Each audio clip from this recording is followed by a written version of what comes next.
怎么不把簪子别上？宁姑娘，你怎么来了？人家既然愿意送你，自然是希望你物尽其用。我仔细看过了，的确是普通簪子，没有暗藏玄机。起初我还以为是座小洞天呢。啥？别有洞天听过吧？天下洞天分2种，一种就是我们身处的这座离珠洞天，洞天福地的洞天，疆域广袤，不知几千万里。传说道祖有一座莲花洞天，单就里面的一片荷叶，就比你们大理还要大。不可能吧？我也不信，所以我要去亲眼看过之后，再回来告诉你真假。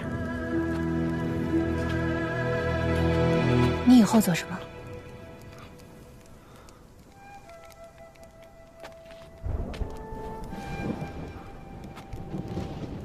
我帮阮师傅做完那些力气活，我想以后自己进山烧炭，还可以顺便采药，卖给杨家铺子。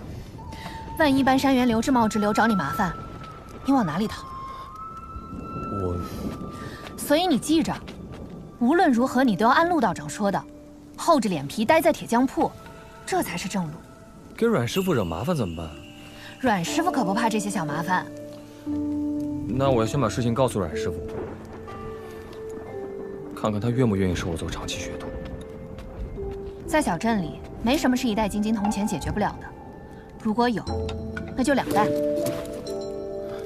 我心疼啊！守财奴，以后谁不幸做了你媳妇儿，估计恨不得一巴掌打死你。我可不会让自己媳妇受委屈。我才不信！要是我媳妇受了委屈，别说是搬山源，就是天上神仙，我也照砍不误。砍不砍得死我不知道，反正先砍了再说。为什么？我爹说过，男人不护着自己的媳妇儿，娶进门做什么？我走了，回铺子。你保重。宁姑娘，我送送你。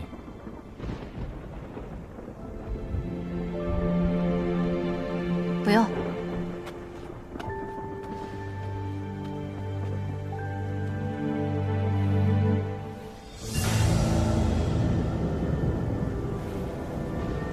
齐先生。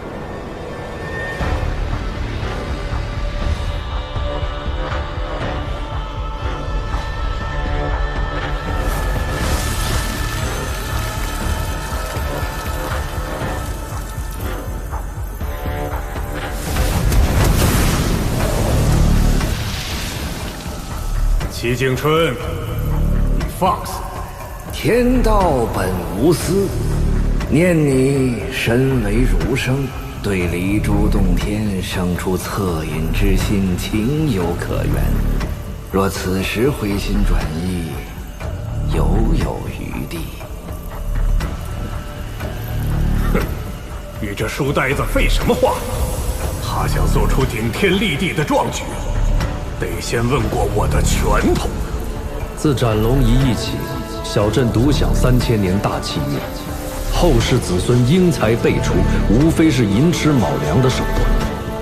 既然订立规矩的是4位圣人，我自然没有资格在此事上指手画脚。如今天道要镇压此方天地，来便是。我齐景春一人替小镇百姓承受这场劫难，天道和规矩皆可成全。姓齐的，你是真不知道缘由，还是装疯卖傻？三教根底，岂是你小小儒士可以动摇的？齐施主，一念静心，顿超佛地。你们经唱的不错，可当真容得下他齐景春？善哉，善哉。小镇3000年的天道反扑，我齐景春一肩挑之。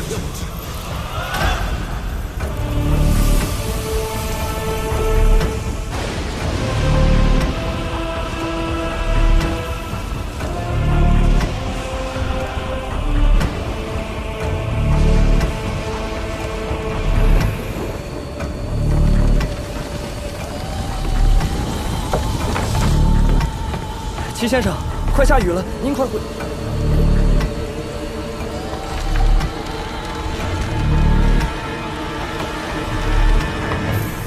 你悖逆大道，不自量力，就由本座先陪你玩玩。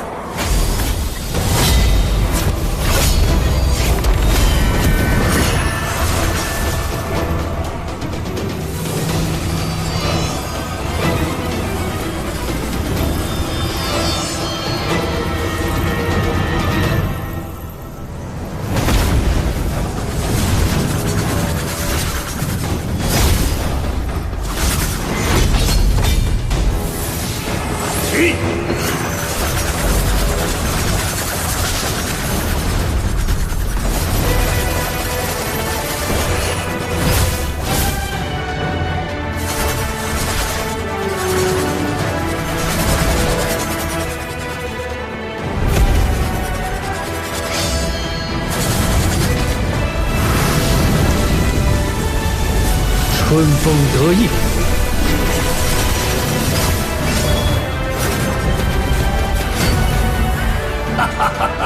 想以春风破我剑阵。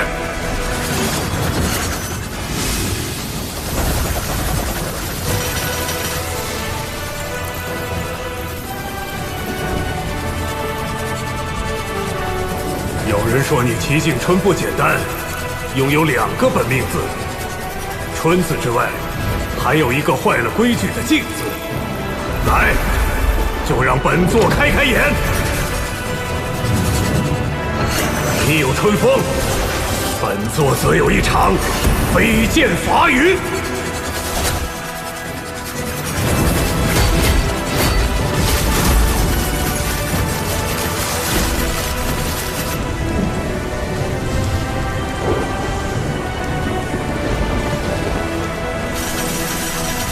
好雨知时节，当春乃发生。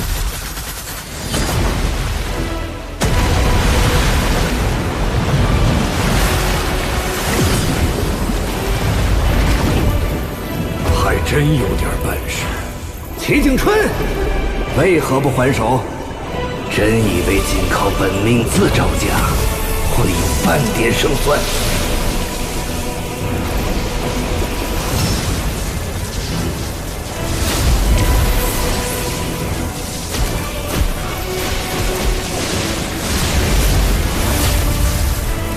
风平浪静，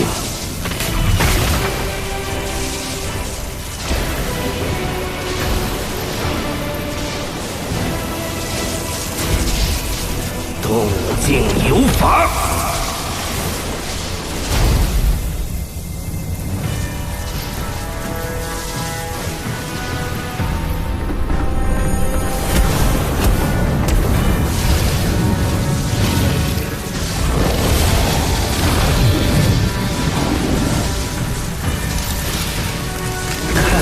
拼死护着的地方是怎么对待你的？小打小闹也差不多了。齐景春，本座最后问你一句，你确定要执意下去吗？不后悔？不悔。好，看拳。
凡夫俗子，还不速速下跪！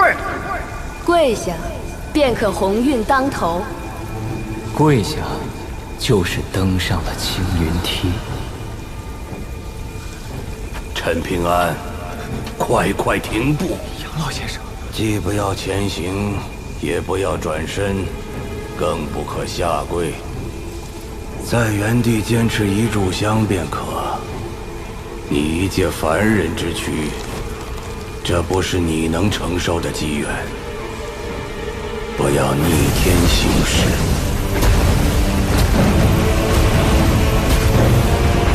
不要冥顽不化。齐景春，你若是愿意，可以追随贫道修行。清净无，你大胆！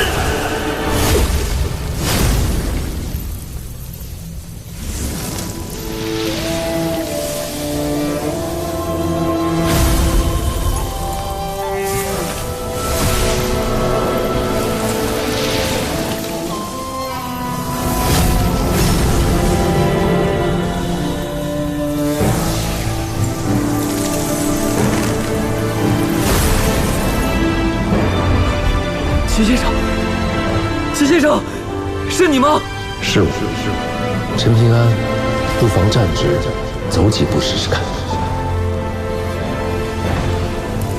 谁敢挡我？快滚！拿住！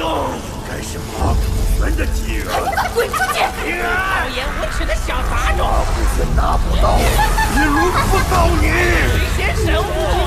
就该相信恨情！你们都给我闭嘴！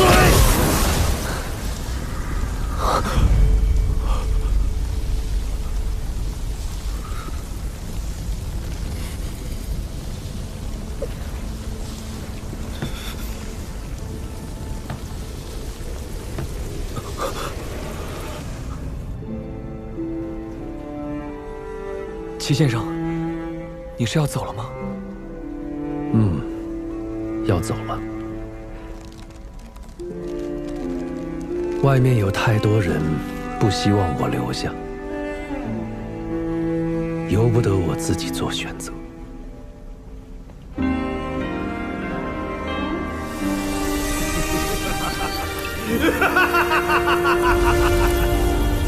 都说你齐敬春有望立教称祖，看来不过是浪得虚名。接着走吧。我们去哪儿？不是我们，是你。你要见的是一位老前辈。老前辈。陈平安，大道就在脚下，走。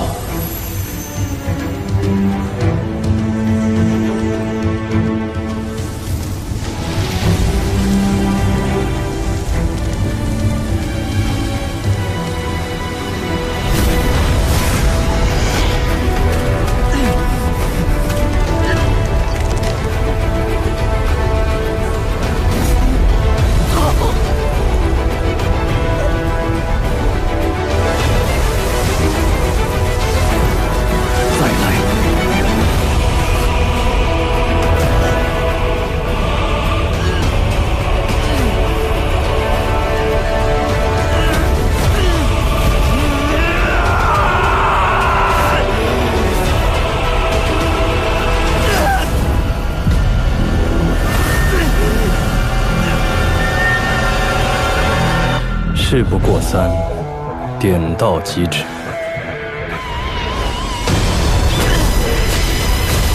再来！再来！再来！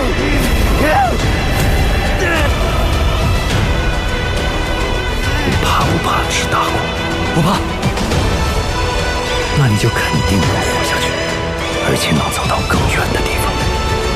我想去齐先生说的那个地方。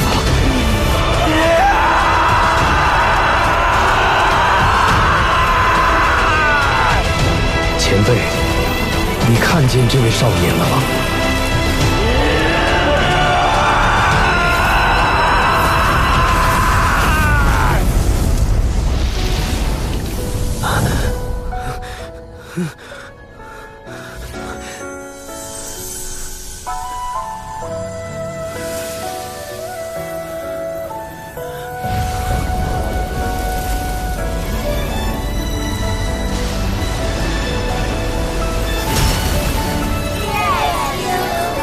烈星随旋，日月地照，40代玉，阴阳大化，风雨博施，行必有正。烈星随旋，日月地照，40代玉，阴阳大化，风雨博施。万物各得其和以生，各得其养以成。不攻天道，无自立生，不朽不明，八荒春风。春风已至，不见竟春。天下有我齐景春，天下快哉，我亦快哉。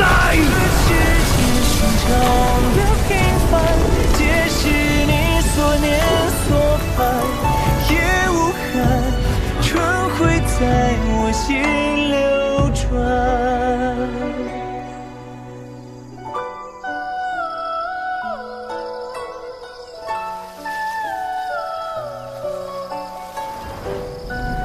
天下有我齐景春，天下快哉，我亦快哉。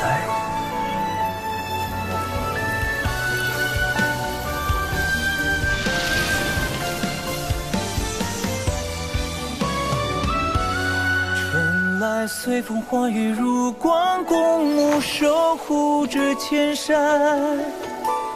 春散随舟离岸，不留涟漪，却温暖悲欢。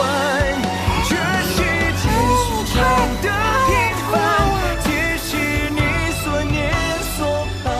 从此之后，小镇6000百姓皆有来生。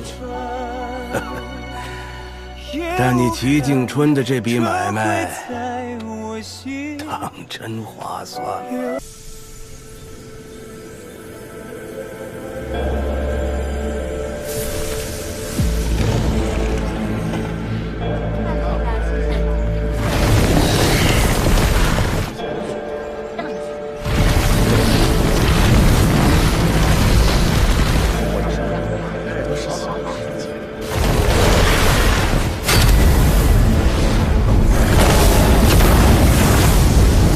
我阮琼作为这里的新任圣人，管制的甲子之内，越界者杀无赦。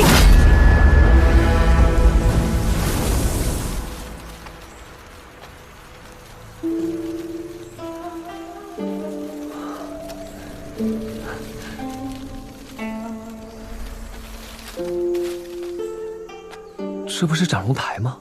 等宁姑娘的好剑铸成，你来做魔剑石的话，肯定比跟着我强。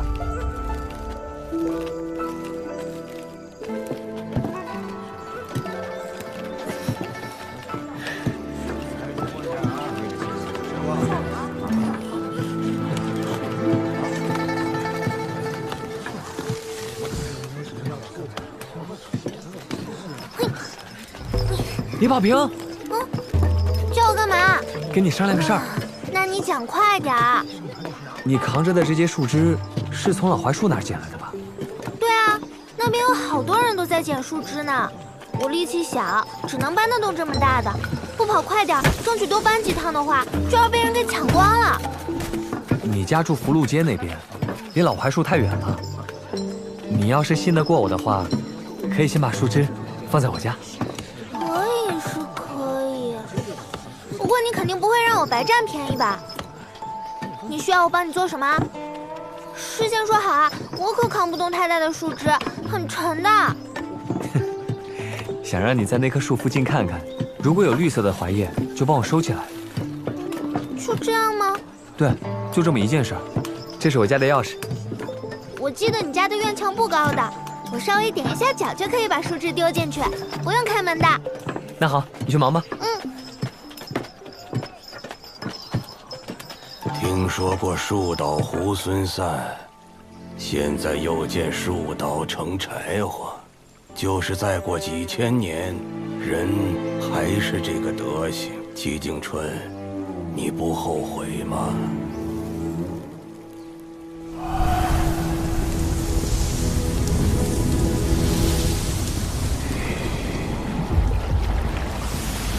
大仙，有何吩咐？现在有个千载难逢的机会，就看你敢不敢争取了。你的供奉香火被这座廊桥拦腰斩断了，但只要你从桥下游过去，就能从河婆变成河神。昨晚桥上木梁崩塌，我想离近瞧瞧出了什么事，可我一靠近，就像钻进了油锅，疼得受不了。是继续在烂泥里躺着，还是成为河神？全在此一举。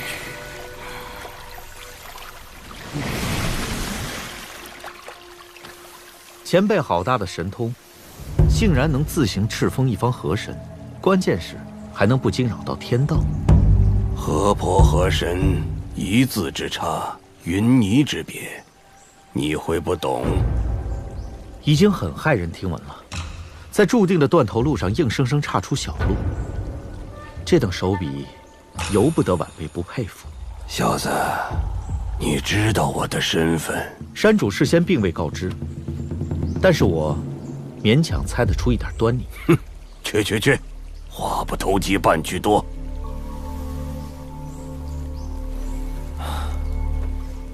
他呀，一身通天修为不用，仅靠2个本命字抗衡天道。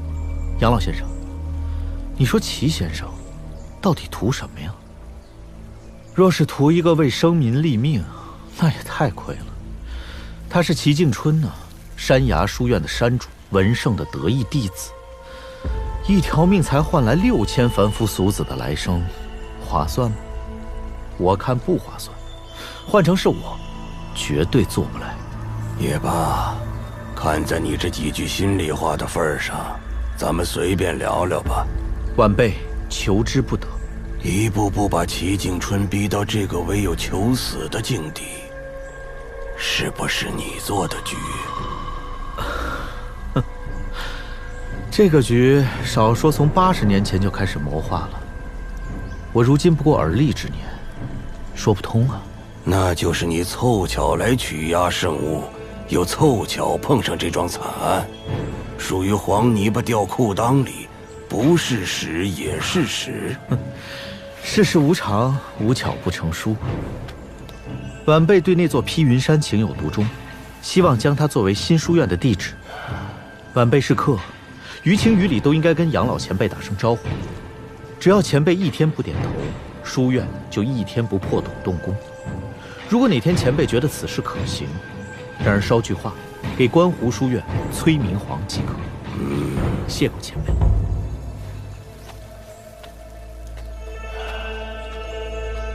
齐景春，那晚你在廊桥坐了一夜，到底说了什么，做了什么呢？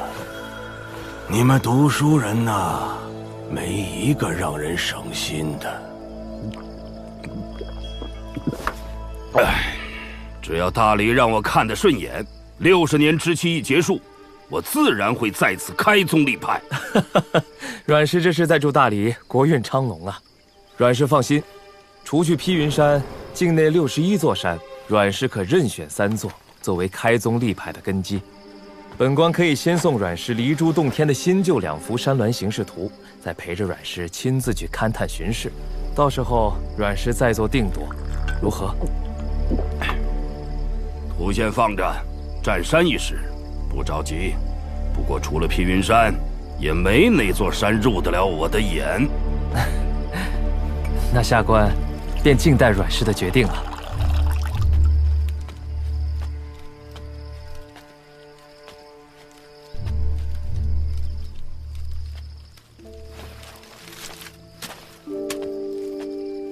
宁姑娘。哦，宁姑娘昨晚收到道玄山的飞剑传书，天没亮就走了。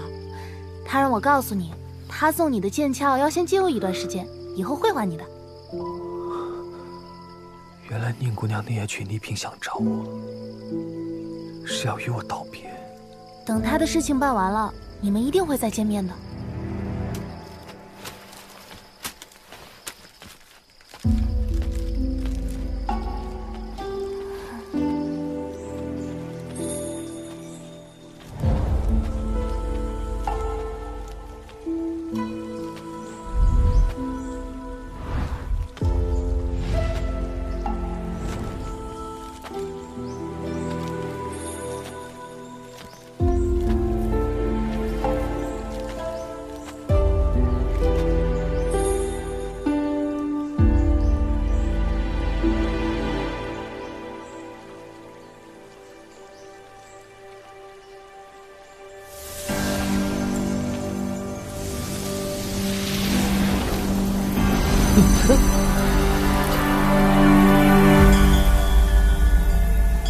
那个叫齐静春的读书人说他对这个世界很失望，那么你呢？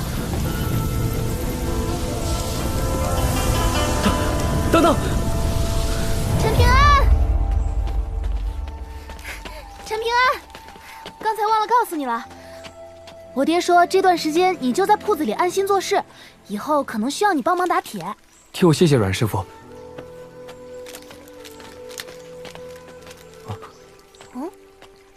怎么了？感觉水里好像有脏东西。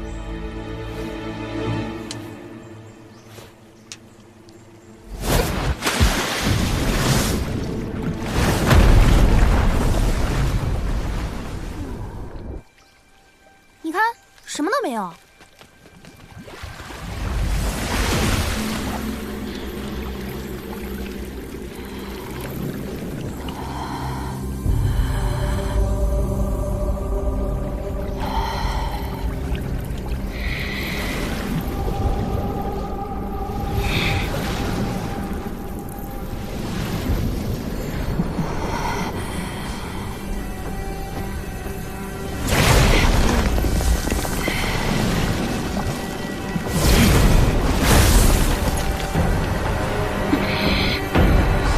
只要从桥下游过去，就能从河婆变成河神。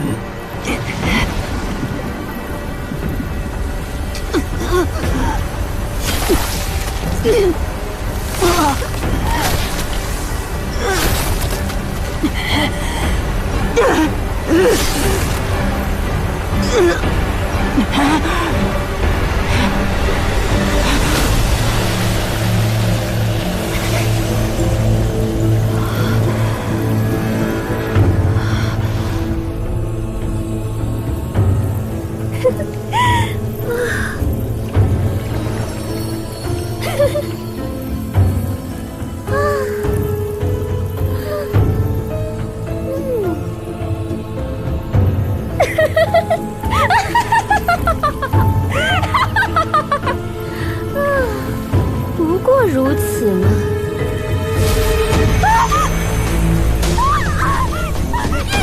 不要得寸进尺，以后经过廊桥，切记不要抬头了。往下游去吧，经过铁匠铺别太猖狂。不过你能让这条河催生出水晶，有利于铸剑，阮氏应该不会为难你。谨遵大仙法旨。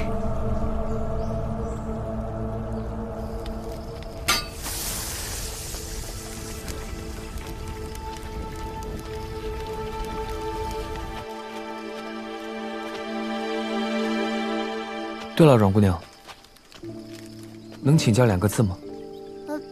你先写写看。早知道就好好读书了，现在要丢人了，完了完了！哦，原来是武学的事啊，我最懂了。神庭合在一起就是穴位的称呼，神庭穴。我们体内有365座大小窍穴，都是金山银山式的宝藏。哦，哎，继续聊啊，我也学学嘛。哎，我不是坏人，我是跟新县令无冤来小镇的。继续聊啊，我听听嘛。哎，难道我听了之后就一下子变成神仙了？那这2个字念淡中。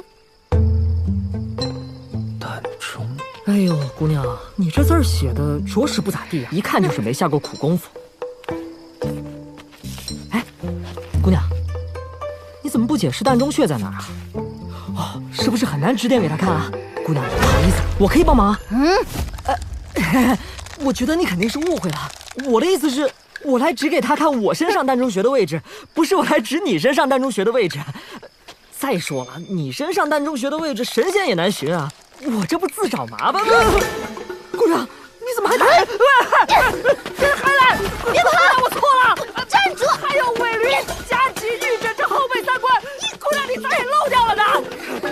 古人说后关统一办公。阮姑娘，开件事正宫之礼。下次我再教你。站住！小镇60年内仍是以阮氏的规矩最大，阮氏一切作为，大理会毫无悬念地站在阮氏这边。世俗王朝为得个应有之意，都会建造文昌阁和武圣庙，敕封山水正神。在小镇这边，你们是怎么个打算的？目前大理青天剑相中2处，分别是慈山和神仙坟。祭祀之人便是当年从小镇走出去的那2位，刚好一文一武，对我大理也是功莫大焉。阮师意下如何？那2个挺合适，但是选址之事，有没有问过杨老先生的意思？阮师，敢问杨老先生是？你那国师秀虎连这个也没告诉你，就放心让你当父母官？你老老实实告诉我，你是不是官场失意被贬谪至此？如果是，之前的事我可就要反悔了。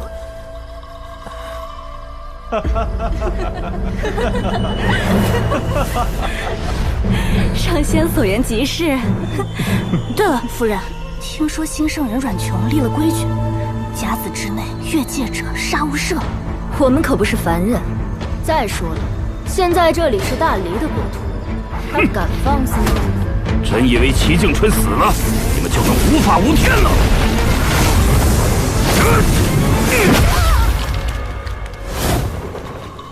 即使躲在边界线之外，眼馋离珠福地者，只要我阮琼心情不好，一样打烂你们的脑袋。新圣人脾气倒不小，老夫便不过线，瞧上一瞧，看他又能拿我怎么样。阮氏，有话好好说。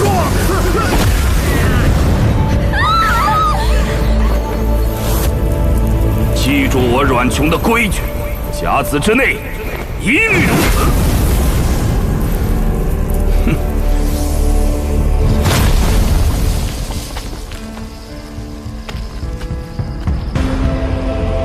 齐景春，你哪怕有我1半的不讲道理，至于死得如此憋屈吗？哼，我说丰满姑娘脾气怎么这么泼辣？原来是随爹呀！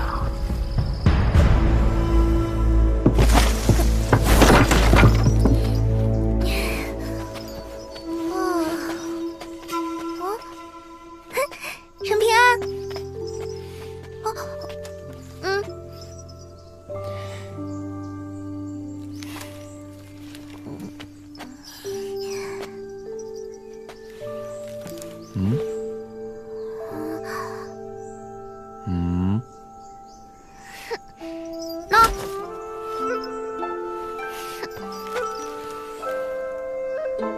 送你了。你事先藏起来，跟我事后送你不一样。别忘了，答应别人的事情就一定要做到。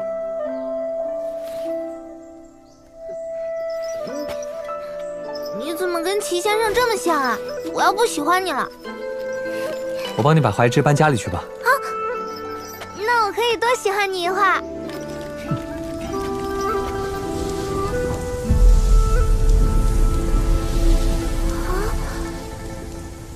要下雨了吗？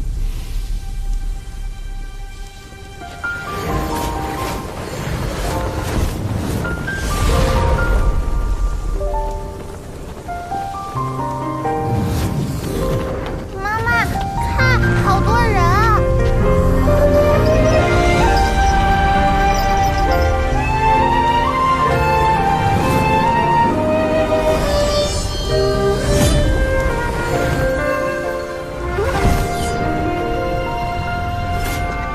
今后不再已释然，轻盈换离，就像我觉得应该跟你说一声再见，所以我来了。老远雁归去，天长无尽，云连连，陋室堂前。林姑娘，这东西你用最合适。眼中青色，眉间远山叮咛在梦前。千影寒山，白云游船，此心天人间。原来宁姑娘也是神仙。问缘何是缘？我待破茧上穷阴寒。问缘何是缘？这糖葫芦真贵，好像也没那么好吃。金元宝，银元宝，不如买座山头好。但是，听说你又在披云山开宗立派，求您点拨一二，让咱们做个依山傍水的邻居啊！阮师，听说阮姑娘特别喜欢吃糕点，我特意从压岁铺子买了去。再说一次，山爱买哪座买哪座，少在这儿打听。一个个杵在这儿，当自己是剑条，找锤啊！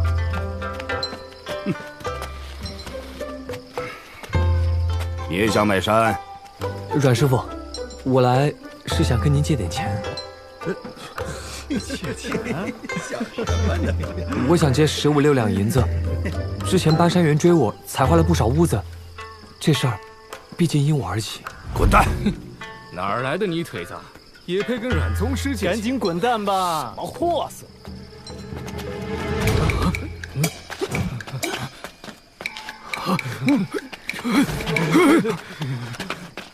陈平儿，你还想跟我请教哪些学问啊？那你去盯着炉子火候吧，1个时辰后结束。给爹买壶上好的桃花春烧，剩下的自己买些糕点。陈平安，你跟我来。哦。好，你看，这是小镇周围的山川形势图，你手里应该有3袋金晶铜钱吧？是的。当下金晶铜钱是最值钱的时候，所以如今说你富可敌国也不夸张。大黎皇帝打算要将披云山之外的61座封禁大山全部解禁，卖给与大黎交好的势力门派，并且许诺此地将来会敕封1尊山岳大神、3位山神和1位河神。将来这方圆千里注定风生水起，灵气充沛。这么说吧，现在买山头稳赚不赔。阮师傅，那这些山头大致什么价钱？比如最小的这座珍珠山，叫价是1枚迎春钱。只需要1枚？哎呀，屁大点的地方而已，大一点的山估计在10枚左右。至于最大的那几座山，你就别想了。说穿了，大黎要的不是钱，而是人脉，希望与买家背后真正的靠山交好。那如果我今天买下山，明天却死了，怎么办？哎呀，小年纪谨慎得很啊！放心，只要你本分做人，就不会出事。我可没齐敬春那么多道理和规矩。放心吧，300年之内，大黎绝不会擅自收回山头。我拿到的3座山，风水肯定最好。你可以与我接壤毗邻，哪怕你租借给我，你也能年年分红，坐享其成。阮师傅，我占了这么大的便宜，不会被人记恨在心吗？你也有靠山呐，远在天边，近在眼前。阮师傅，我想进山一趟。不错，没有得意忘形。那你争取尽快给我答复，久则生变。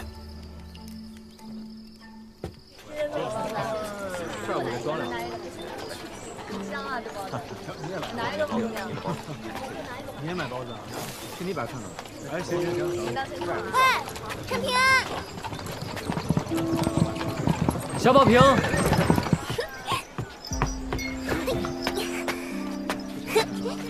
我们要去很远很远的地方读书了。那你一定要好好照顾自己。李宝平。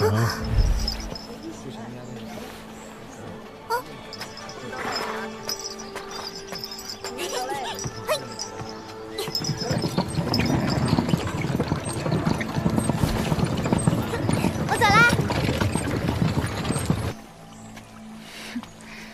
爹也真是的，陈平安给你当工匠，工钱都不要，出了事问你借点银子，怎么就过分了？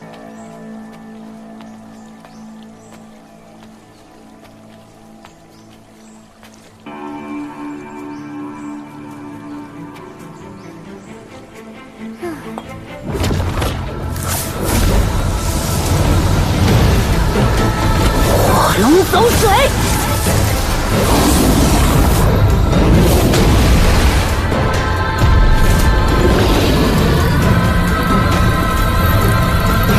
可以了。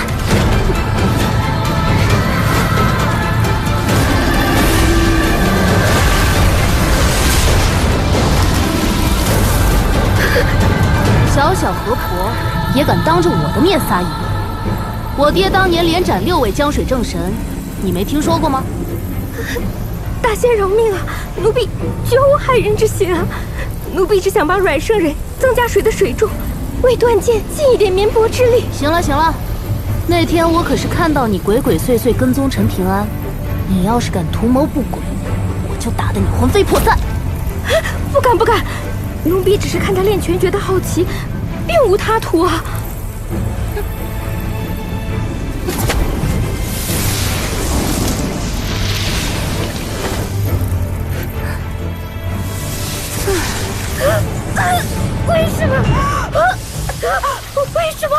为什么我的道法在流失？不好意思啊，忘了告诉你，我是天生火神之体，与水是天敌。记住啦，下不为例。蠢货，你还敢对他心怀杀心？他将来第一个要杀的河神就是你。接下来给我好好想想如何补救。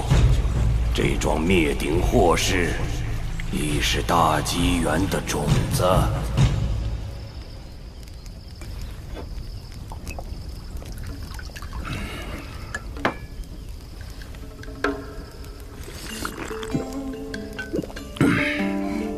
爹，我想把压岁铺子买下来。我那2袋铜钱不是给你收起来了吗？不然你先给我1枚，热河。你可以让陈平安帮你嘛，他现在可是我们小镇的大财主啊。那怎么行？他可穷了，10几两银子都要跟人借。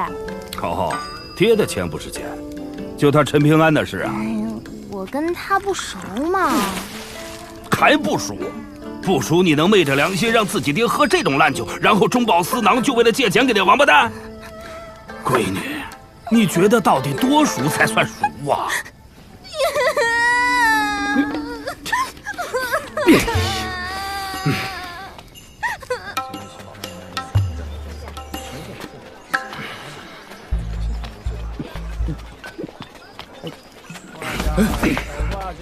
真想一拳锤死这个挖墙脚的小王八蛋！我来看看吧。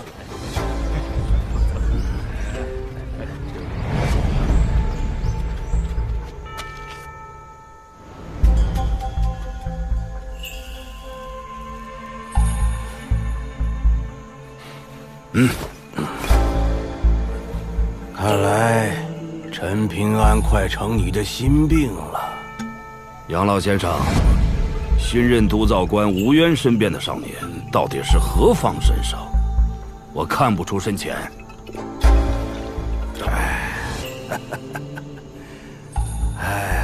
老话说得好，来者不善，善者不来。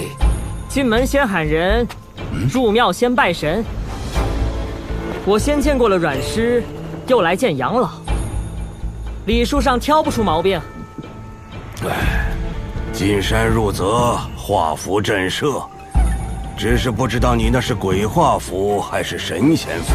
总之此次打过招呼后，我保证不再和二位有交集了。鬼画符也好，神仙符也好，我就只管一座芝麻绿豆大小的城隍庙。不过城隍爷可是专盯着治下的那些阴物，特别是什么山精水鬼的，您说是吧，老先生？小心驶得万年船呐！当心祸从口出。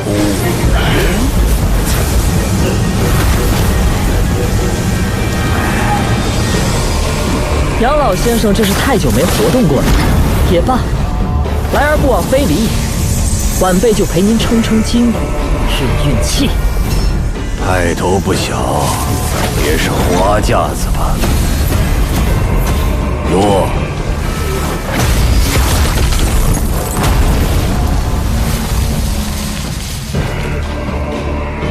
杨老先生对付一个晚辈，下手这么重吗？星罗棋布，看来还是个做局人，有点意思了。让我看看你的本事究竟有多大。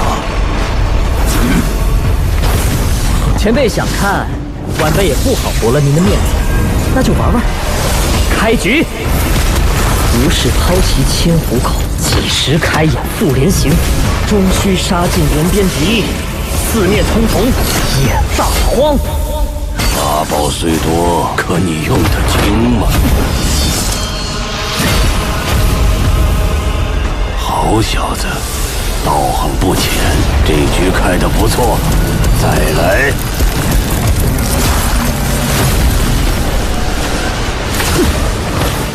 看来不搬出家底，是不让我走了。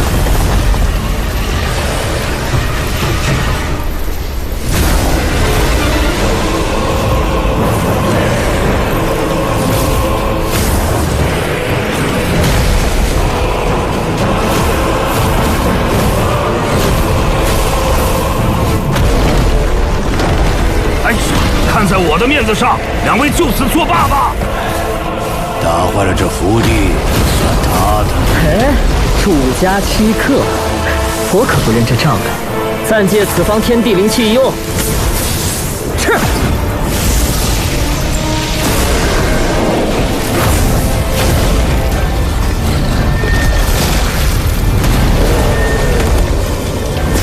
家底有点看头，但还算不上厚实。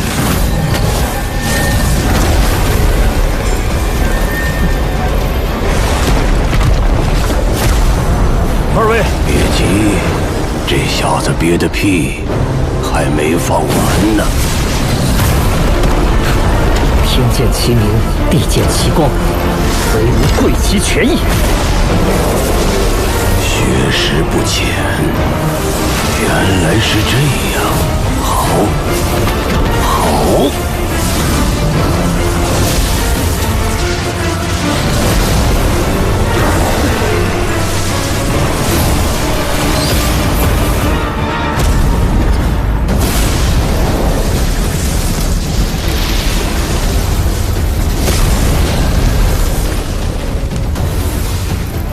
要不我们3人混战，打烂这方圆千里。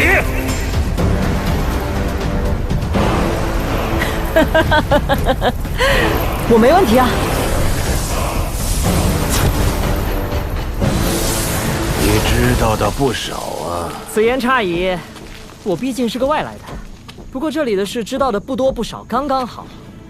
比如我还知该称呼老先生为卿。就此别过。有可能是上武境。大惊小怪，你阮琼不也是上武境吗？说穿了，你们是互相忌惮。就是看他不顺眼。算了，麻烦。走了。真是一个老谋深算，一个年轻气盛啊！哦，还有一个家财万贯的。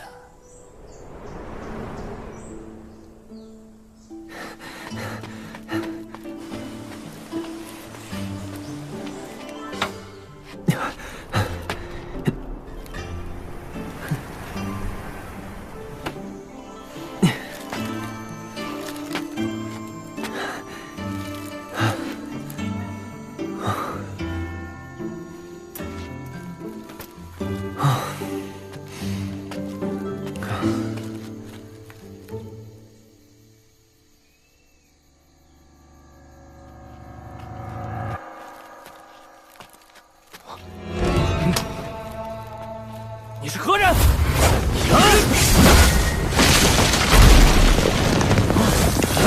敢闯我大黎封禁之地，按大黎律法当斩！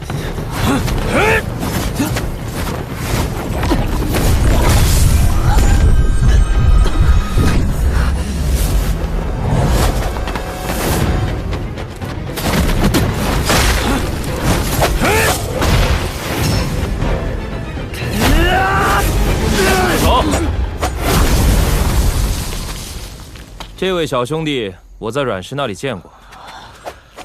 我是新上任的督造官，吴渊。你继续按照原先的路线走就是了。多谢，请吧。我看这少年武道修为不高，却有破境之势。当然，这里人杰地灵。国师大人，他就是你的手笔吗？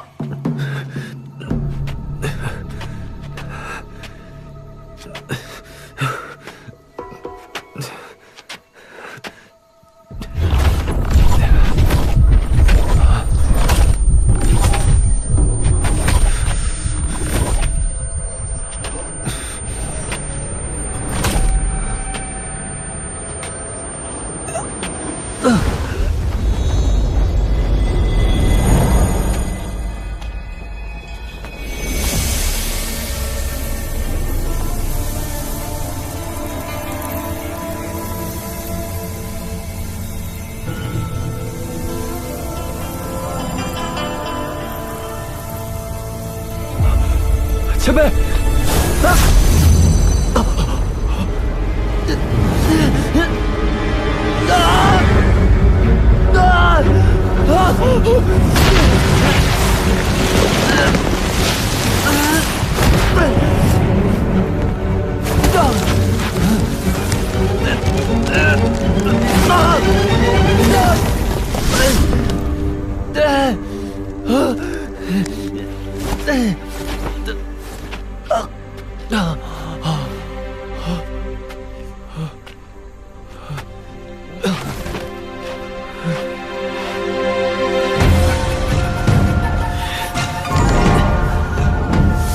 太渊穴，抚心经，丈许当地，炝脉搏息，尾闾、夹脊、玉枕，三穴既通，缩艮开前，破境临门。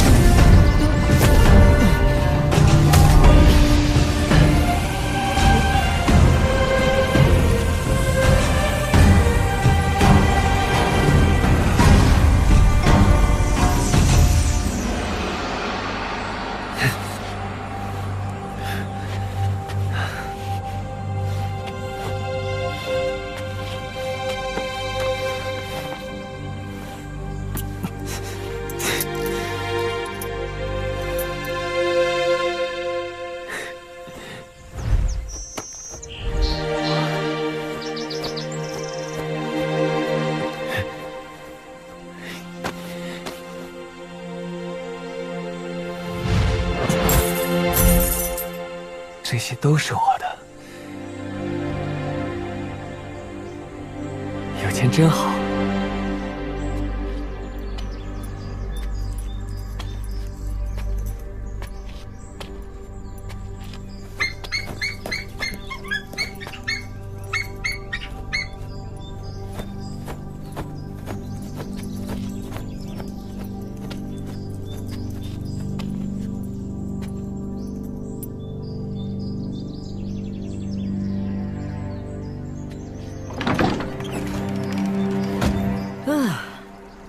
不错不错，是个修身养气的好地方。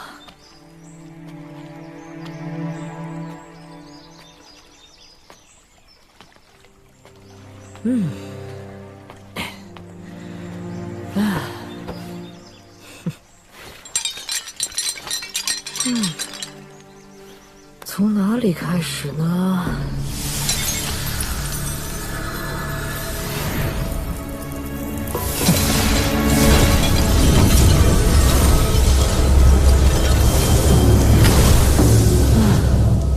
此等良辰美景，应有美酒作伴才对。宝鹿山、仙草山、彩云峰珍珠山。眼光还算不错。落魄山，那以前是大黎的封禁之山，你怎么会选中它？就是。我帮你们去办理买山手续吧。那就先这样吧。我估计你还剩下些铜钱，我帮你在镇上再选2间底子厚实的老铺子。谢谢阮师傅。忙你的去吧。哎呀，还真是君子怀德，小人怀土啊！陈公子，气色不错。陈公子。等到买下山头和铺子之后，你就舒舒服服的躺着收钱，娶妻生子，光宗耀祖。我阮琼大黎都会看护着你和你的家业。记着，平平安安的比什么都重要。齐先生走了以后，你若是怀念他，是人之常情，但是别让自己陷进去，更别想着去刨根问底。年纪轻轻的唉声叹气作甚。好不容易练拳积攒的一点元气，不要外泄。记下了。都选了哪几座？我选了宝鹿山、彩云峰，还有仙草山、珍珠山和落魄山。落魄山，是谁暗示你了？阮琼？不应该啊，他明摆着不想跟你牵扯太深。落魄山是有什么蹊跷吗？除了披云山和香火山，就属这座落魄山最有交道。不过目前为止怕连大黎钦天剑也看不出来。你算是占到天大的便宜。怎么会选他呀？直说，别闷个屁。其实，落魄山3个字上，刚好掉下一坨鸟粪，我觉得挺有缘分的。也罢，在山上遇到什么事儿没有？跟2位官差有点误会，还好。新上任的吴大人没有计较，还给我指了路。吴渊，你要当心他带来的那个没心有志的少年。好好留着齐先生送给你的那4方印章，尤其是带镜子的那一方，牢牢藏好。记住，你是富甲一方的人，一静不移动。记下了。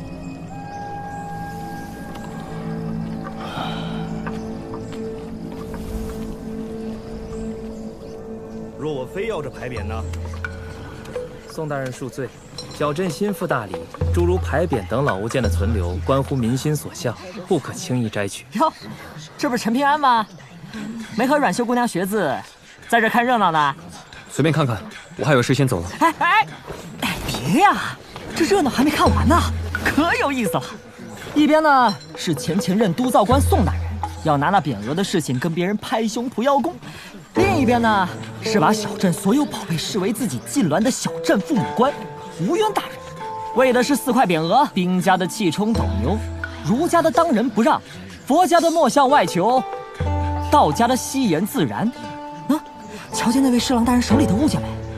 是专门用来踏碑的，目的就是要把书写之人留在这16字中所蕴含的磅礴神意一层层剥下来。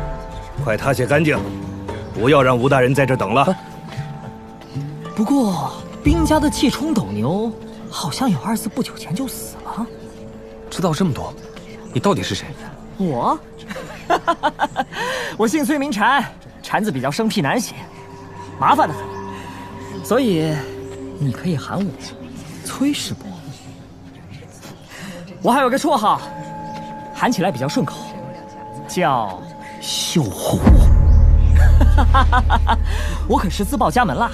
哎，陈平安，你能不能带我去趟宋吉新家？我要去阮师傅那里铸铁，去晚了阮师傅可是会来找我的。哎，知道你在担心我图谋不轨，实话告诉你好了，我跟宋吉新的弟弟很熟悉，他很好奇自己哥哥在小镇这10多年到底是如何生活的，就托付我，一定亲眼去看一看。回到京城后，好跟他说道说道。既然是亲兄弟，就不能自己去问吗？陈平安，你挺聪明啊，这么快就找出漏洞了。哎，富贵门庭里龌龊事，多如牛毛。他跟宋吉新还没见面，关系就很差了，所以你要体谅一下。如果我不答应，你是不是就会找我的麻烦？哎，我像是那种穷凶极恶、一言不合就要杀人全家的人吗？看着不像，但不代表你不是。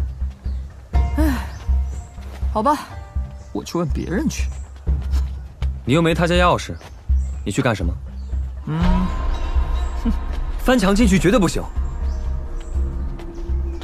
哎，那我带你去他家宅子门口看一眼吧。这就对了。早干嘛去了？走吧。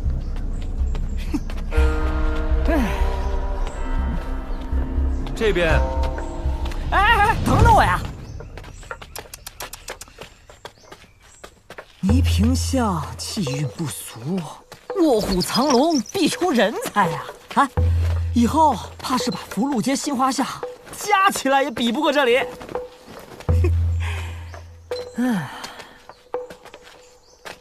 就是这里。哦，字真不错，比他弟弟要有悟性多了。哎，宋吉新这辈子都不会回到这儿了，留着烂掉，可惜了啊！不行，没到年关就还春联，会招晦气的。啊，这里还有这讲究？你要是觉得白来一趟，就去我家坐坐。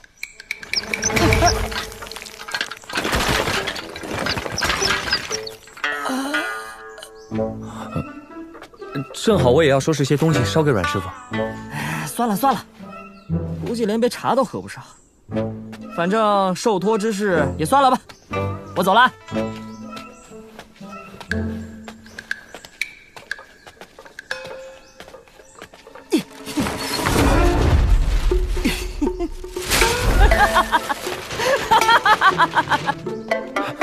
这什么人呢？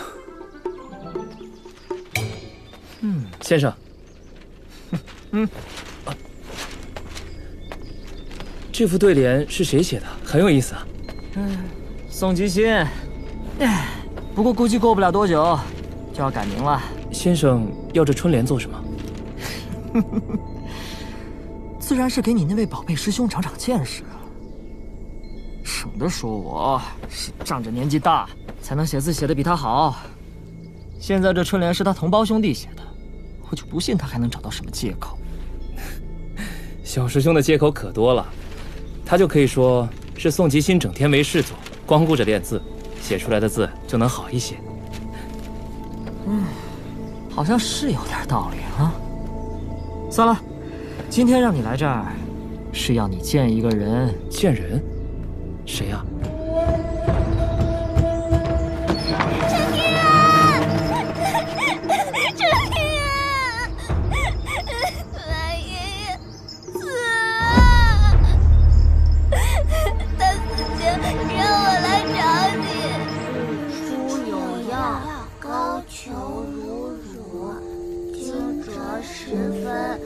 天地生发，哇！看看，我才是关虎小军定是老码头的私生子，天天黏着秦逆，形影不离，粗鄙不堪。崔先生是做大学问的君子，你这是嫉妒。哟，你是不是巴望着长大了给他填王啊？你会，我懂。打！我总觉得崔明皇远不如齐先生待人亲和，伪君子罢了。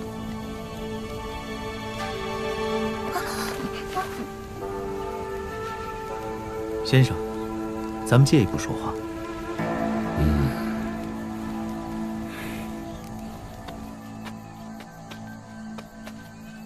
先生，你我之前约定之事有些变化。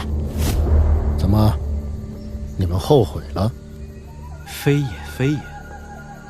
先生顶替齐敬春担任山崖书院新山主一事，其实未变，是在下新得到的消息。陛下欲在披云山新起一座书院，50年内会提拔这座书院为72书院之一。现在只缺后学鸿儒，掌印启卷，开堂立学了。所以你是想让我改换门庭，投身新书院？先生若是愿意，现在回去就能担任新书院的山主，比起万里迢迢去山崖书院识人牙慧，不是更好？会不会出什么事了呀？嗨，那老头能出什么事儿啊？时间太长了，确实有些不对劲。还有，你们觉不觉得这个车夫有点怪怪的？刚刚李怀想去叫一下马爷爷，他都不让。没错，我也觉得车夫有问题。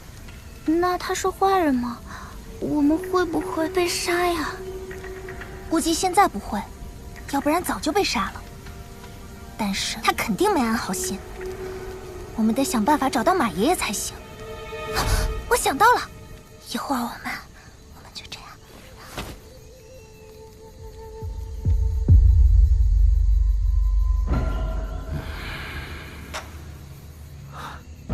先生明智。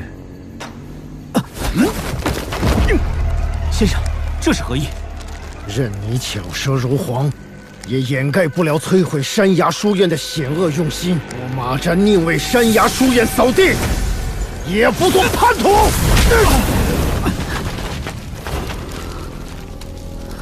大隋此时接手山崖书院，等同于向大黎宣战。你确定仍要远赴敌国当山主？哼，读书人忠诚的是文脉传承，不是某国国姓。好，好，好，油盐不进是吧？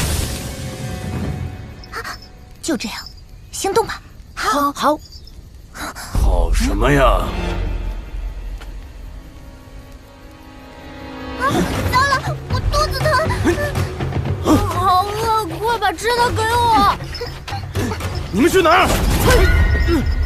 李保平，快跑！你们干嘛？都给我让开！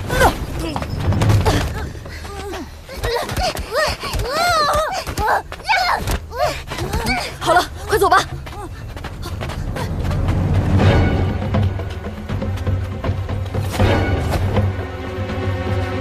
大家分头跑。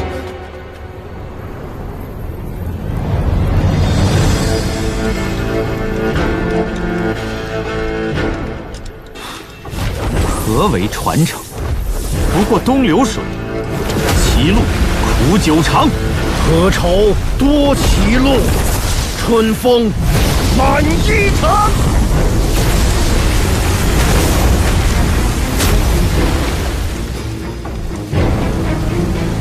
春风已逝，先生可不要把书读死。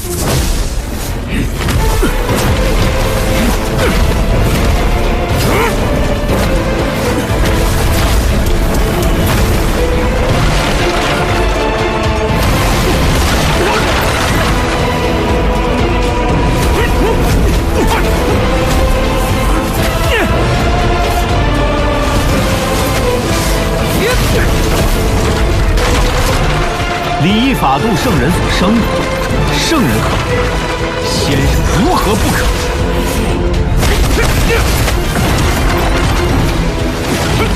望一脚成祖的齐晋春打造的书院，只有山崖一个。君子识屈则屈，识深则深也。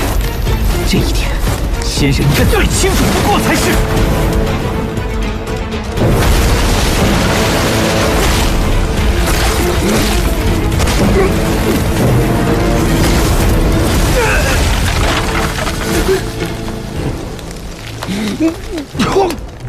背后的人是谁？事已至此，你又怎会想不到是谁呢？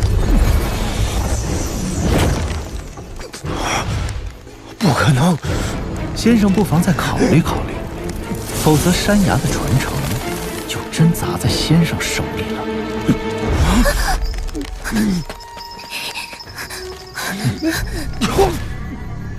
宝平，小宝平，出来吧，我不会伤害你的。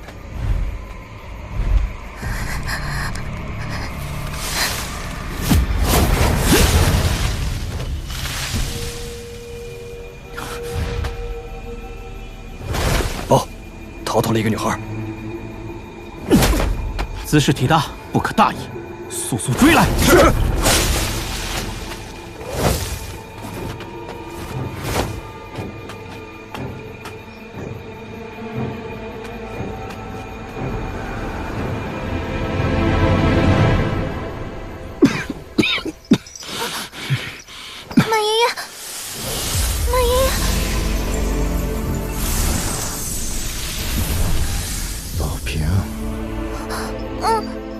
一己私欲，铸成大错。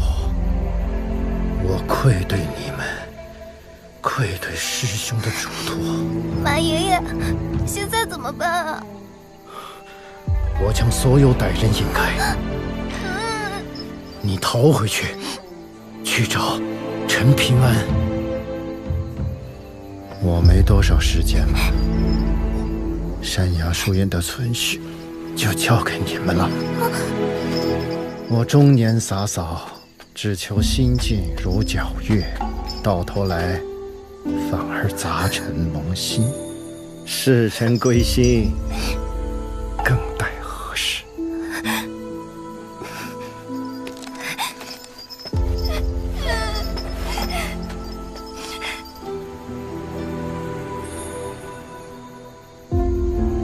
先生，可是想通了？哼，这断头路可是先生自己寻来的。断流道！你疯了吗？为了山崖书院，连来生都不要了？齐师兄，我现在才懂，你屈身抉择为何因，现在才懂。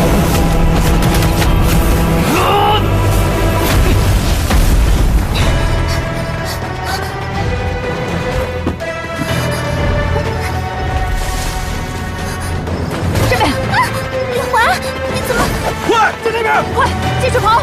在哪儿？别回头！谁输谁是小狗！谁输谁是小狗！小狗！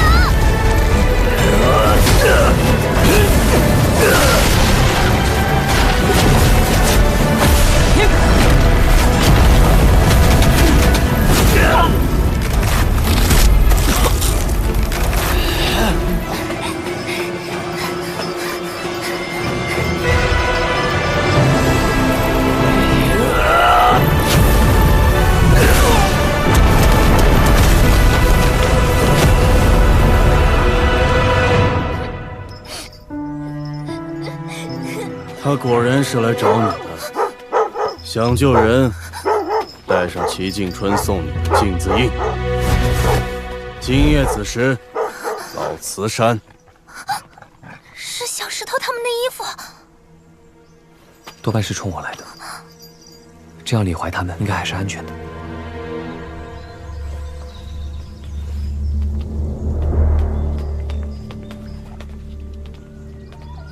晚辈崔明皇拜见国师大人。嗯，你还能活着回来啊？虽有意外，但仍在大人的计划中。只是没想到，马瞻这么个废物，竟不惜以死护道，也不为我所用。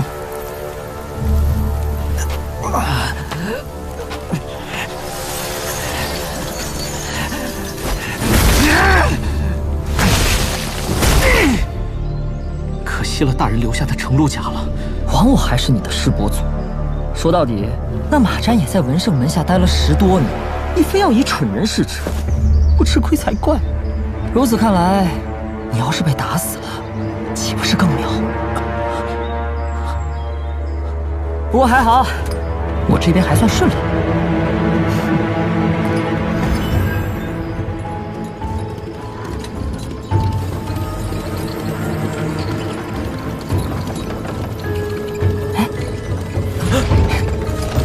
别害怕，不像是那种一言不合就要杀人全家的人吗？开赌喽，齐静春！这一把要是我赌赢了，你苦心孤诣留下的2柱文脉传承就彻底断了。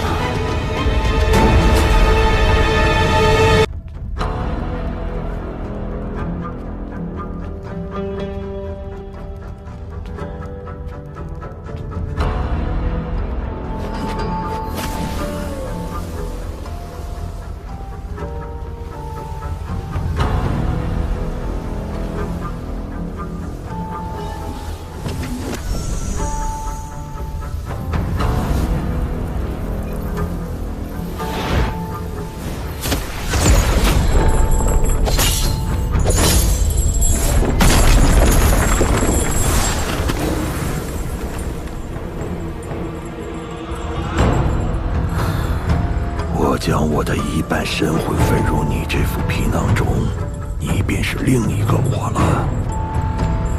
这趟离珠洞天之行，稍有不慎便会道心失守，千万谨慎行事。自己嘱咐自己，啰不啰嗦？我会看着办的。啊，真是潇洒美少年，皎如玉树临风前呢。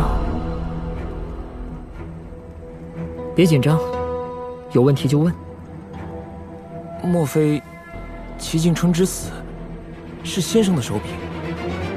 你觉得我是怎样的人？大离国师算无一策，学问规矩，浩然之手。拍马屁！我崔禅是一位数典忘祖、做人忘本，哦，还有欺师灭祖的家伙。昔年文庙那场亚圣和文圣两脉的3、4之争，文圣落败，排位跌至第4。他的神像被搬出文庙，打砸殆尽，弟子流散各方。文圣自求于功德林，那齐静春也学文圣，自求于离珠洞天。而我这位文圣首徒，则叛出师门。齐静春和先生，竟然是师兄弟。同门不同命啊！我问问题，先生都没听完就打断了我。但对齐静春的问题，你猜先生想了多久才给出的答案？1个月。10年。更可气的是，即使我叛出师门，却仍受先生文脉牵连而跌境。而离珠洞天内修为压制的这么厉害，齐静春反倒修出了静和纯2个本命字，境界大涨。如此想来，他当真是世间奇才。所以，这便是齐静春必死的原因。齐静春曾经得到过一封密信，得知文圣死了，山崖书院即将被撤掉72书院的头衔。如何保住书院，便是个天大的难题。而且他心知肚明，只要出了离珠洞天，他境界不跌反升的真相，必会给文圣一脉及山崖书院惹来更大的祸端。所以，齐静春的最佳选择，便是继续自求于此。可惜，下一位圣人阮琼提前进入小镇，断了他的后路。不仅如此，大离允许3教一家来小镇提前取走压圣之物，加速离珠洞天的崩塌，也是齐静春的一张催命符。可离珠洞天本就是违逆天道的存在，当天道反扑时，这里的人将无一幸免。这本就是既定的事实，为何会是催命符？这便是此局的妙处啊！齐静春若苟且不管，便违逆了他的大道根本，修为大跌，最终落个生死道消。若他管了，天道反扑之祸便只能一肩扛之。这也给了那些幕后的大人物出手惩戒的理由，所以他必死无疑。不过那师弟并不傻，临死前将他的文脉开枝散叶，以求延续。可惜他低估了我这个师兄，他的文脉将由我来一一毁掉，而我也将以此正道，修为重回巅峰。所以我需要用事实证明我的想法，于是我就设计了一场大考，用来断掉齐静春的文脉香火，更是我的正道契机。而那大考的考生只有一人，便是那倪萍巷的孤儿陈平安。那陈平安先生，怎么判定他就是齐静春真正的传人？马占身死，赵瑶也失去了春字印主人的身份。那么接下来，就只有那个坏了大规矩的镜子了。学生还是不太明白。最主要的原因是我要设下一局大棋，考量那个陈平安。因为陈平安从一出生就已经在这盘棋内，是一招无离手。不要小看了这颗弦子，他的本命词被打碎之后，便不再是笼中之雀。父母双亡给他造成了孤苦无依的局面，但杨老头传授的呼吸法，顾灿娘的一饭之恩，都为陈平安营造出了生的希望。他也不负众望，在困境中成长，最终长成一颗被齐静春认可、保有赤子之心又不被人掌控的棋子，一颗能真正继承齐静春文脉的棋子。先生打算杀了陈平安？大道之争，重在诛心。啊，这是玉石光阴镜，能推演未来，反观人心。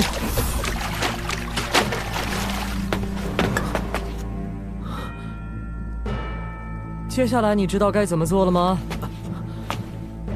晚辈这就前去游说陈平安，一定不负师伯祖的众望。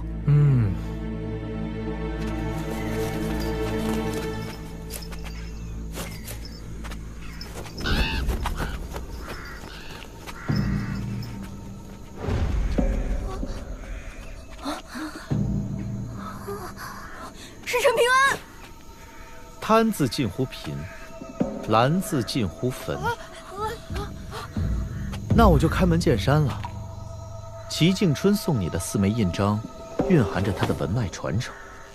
得此物者，日后的修行之路会青云直上。你如今已是富甲一方，这枚印章便没有兼得的道理了。一个贫贱至极的陋巷孤儿，定然无比渴望生活安稳富足。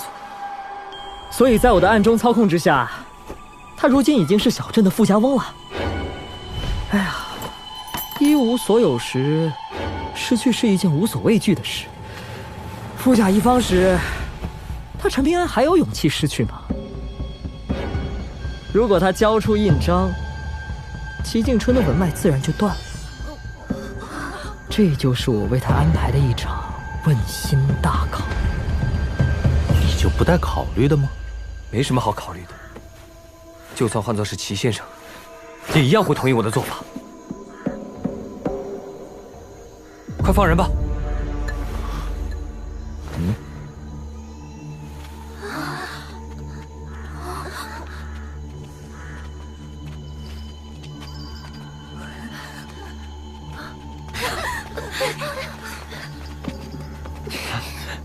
别怕。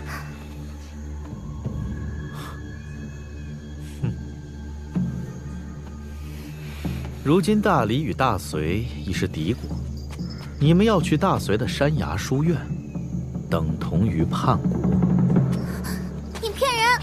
依我看，你们的父母都在京城，不如就跟我去京城寻亲，也可去观湖书院读书，一样可以做学问、修大道。就凭你们5个孩子，怎么千里迢迢去大隋啊？谁会愿意舍命护送你们？指望这个连印章都守不住的人，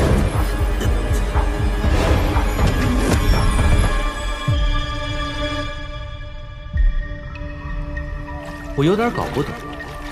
你如今已经是富家翁了，却还是喜欢每天钓鱼。以前捕鱼是为了吃食，富足之后，却才懂得了垂钓的快乐。你还有什么想要的吗？3餐不愁足矣，何况朋友们也都在呢，每天都高朋滿座。夫复何求呢？好惬意啊！看来你当初的选择是对的。选择？什么选择？糟了！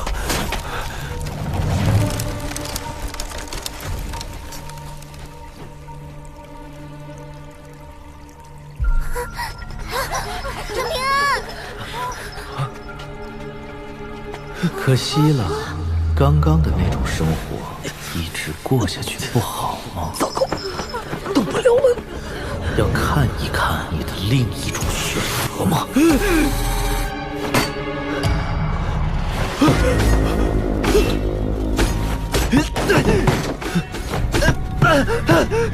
喂，醒醒，醒醒！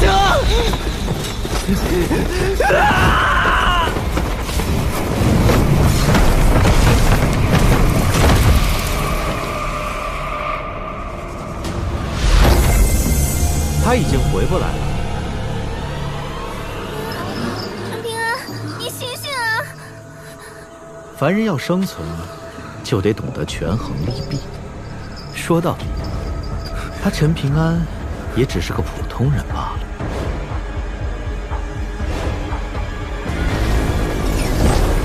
我做错了，你还想打赢我？你侥幸的一路走来，真的靠的是你自己吗？我只是……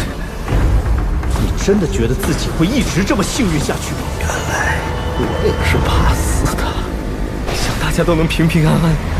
你的朋友希望你这么做，就你那点功夫，还敢找半山猿报仇？是我错了吗？反正我没有。笑话，结果不会改变。到底该怎么做？小家伙，天已虽宽，不润无根之草。蝼蚁见命。怎么做才能不被别人随意见到？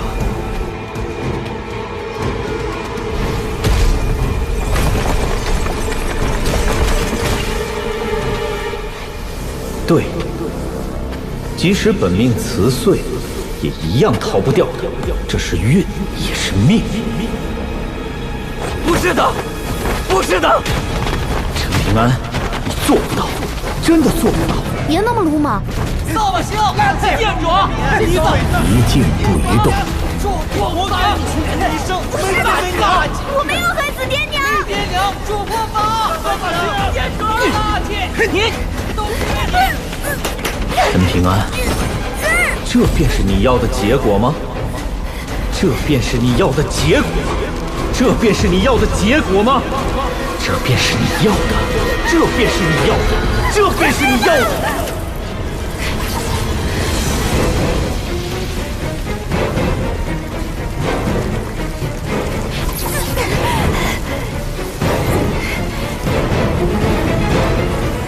我该怎么做？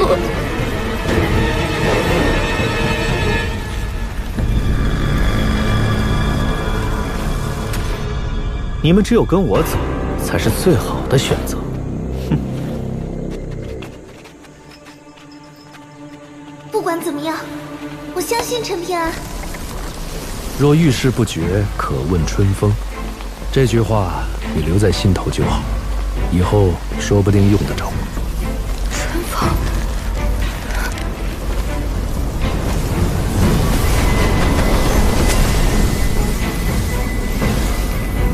齐先生，陈平安，前面的路会很难，即使不去，也不怪你。若是将来有陌生人掉进水井，救人则死，你救不救？当然救，而且还要把这破水井一键毁之。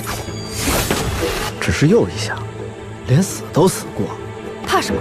帅气！我只希望我所注视的人都能好好的，所以他们有难，我便愿意挺身而出，仅此而已。你可想好了？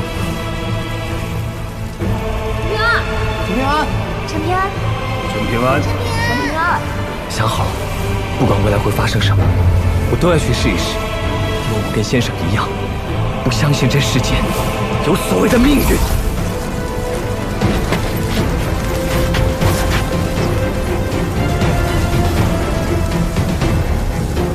要帮你一把吗？我自己可以。没关系，慢慢来。这点障眼法难不倒你。不要忘了，不管遇到什么，都不要对这个世界失去希望。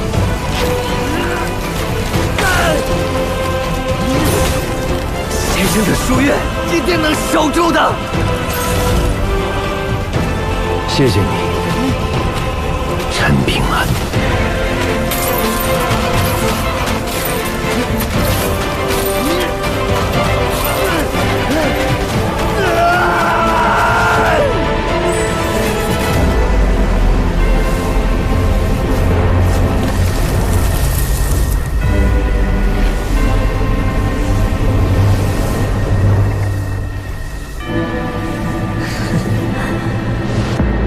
我总算明白你为什么会选他了。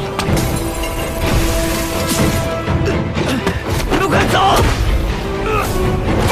陈平安，你敬酒不吃吃罚酒，真以为我不敢杀你吗？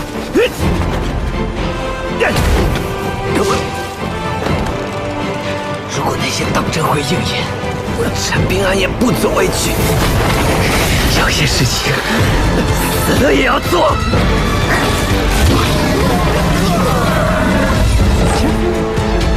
阮姑娘字写的不怎么样，本事却不小啊。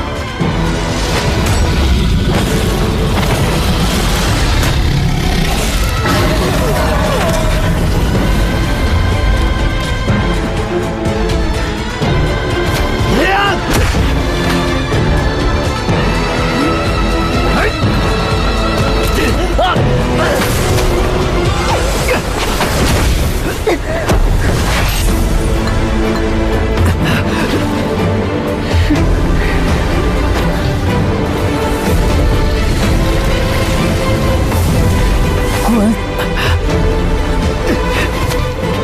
陈平安，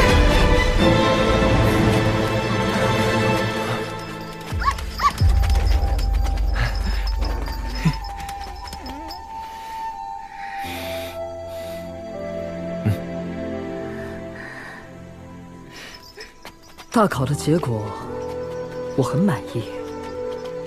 陈平安，你果然是齐敬春的文脉传人。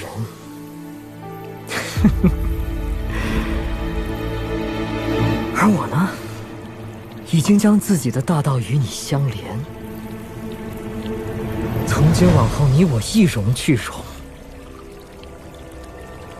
不过，我的大考并未结束。接下来，只要你的心境出现瑕疵，我便可以此正道，收下齐敬春的文脉，重回12境巅峰。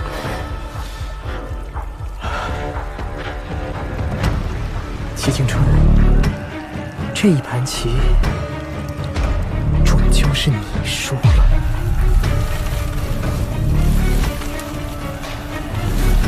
哦，这这样啊！哎呀，以某人付出生死道消的代价，换来了一个不错的结局。也不知道这些家伙将来会不会念这份情啊？稍等稍等，这些名字我一人记下就好了。好小子，胆子够肥！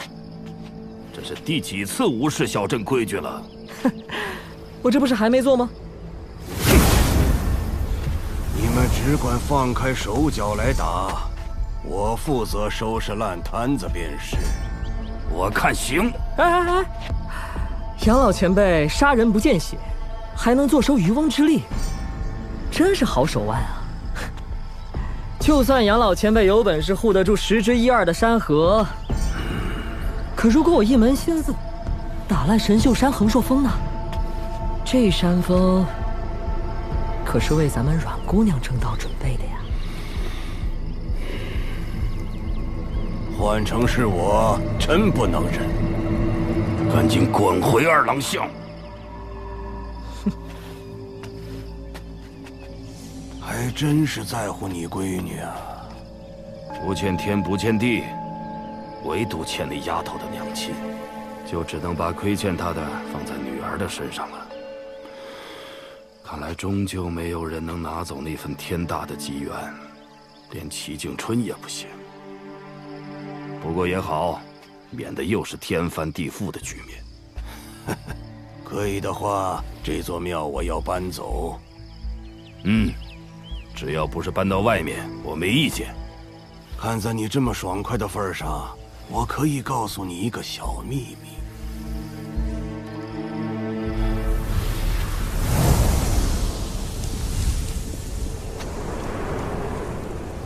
假如陈平安真的是齐静春选中的人，那么他很可能早就被做进了这盘死局之内。但齐静春死前故意跑到我这边，给陈平安说了一句话，你猜猜看，他说了什么？我可猜不着。君子可欺之以方。齐静春他早就看出来了，自愧不如。这话既是说给我，也是说给10年甚至100年后的陈平安。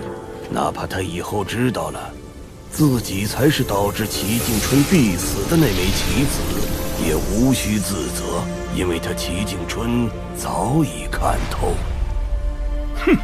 真他娘没劲！堂堂齐静春死得这么窝囊，换成是我，早打烂这天地了。别去，喝酒去。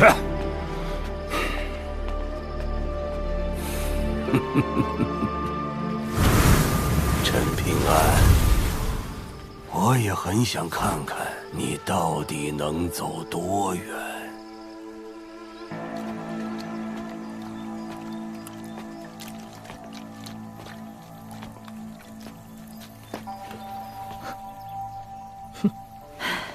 哪怕只剩下一缕残破，可擅闯私宅，终非君子所为啊！齐静春，我的小师弟，对不对？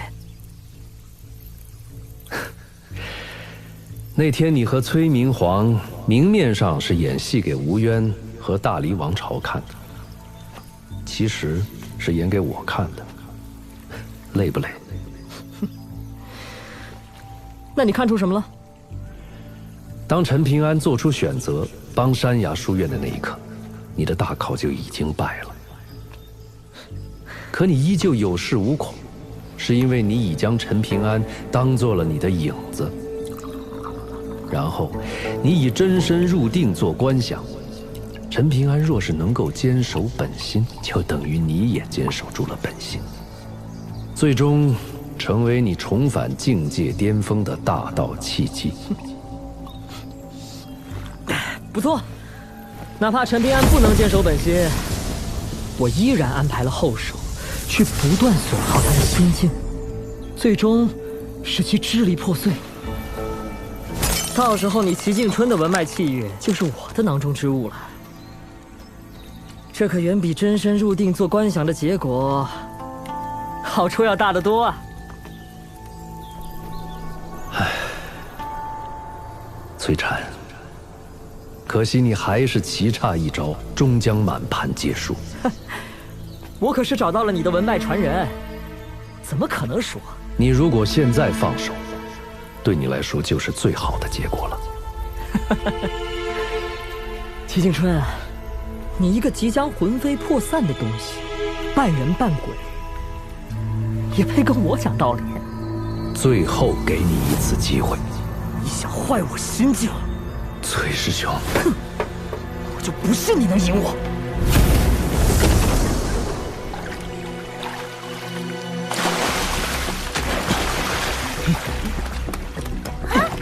陈平安，你这叫合则而渔。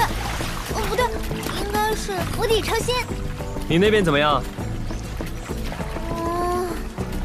钓鱼可比读书难多了。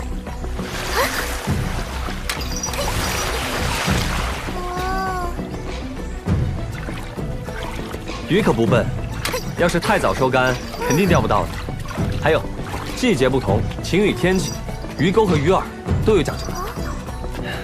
不过，我们有那么多吃的，为什么还要抓鱼啊？你想啊，有一种说法叫坐吃山空，所以要多备点。去山崖书院的路还长着呢。齐先生教过我，这叫授人以鱼不如授人以渔。授人以鱼不如授人以渔，这是先生教给我的第一个道理，我受用至今。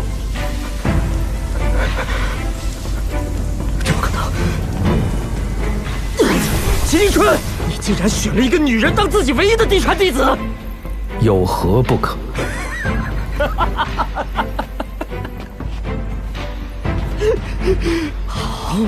好，我得不到你的文脉没关系，可我与陈平安依旧大道相连。难不成你为了阻我大道，还要坑害陈平安？我劝你现在就斩断这份牵连，这样我还能让你留在中武境当中。齐敬春，你失心疯了吗？所以我转赠给你，再请再礼。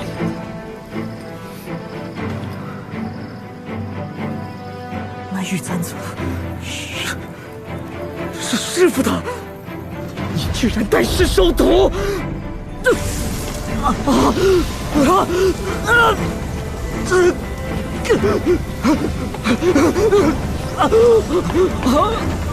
崔禅，这么多年来，你为了摆脱先生的文脉，可谓是机关算尽，安魂定魄。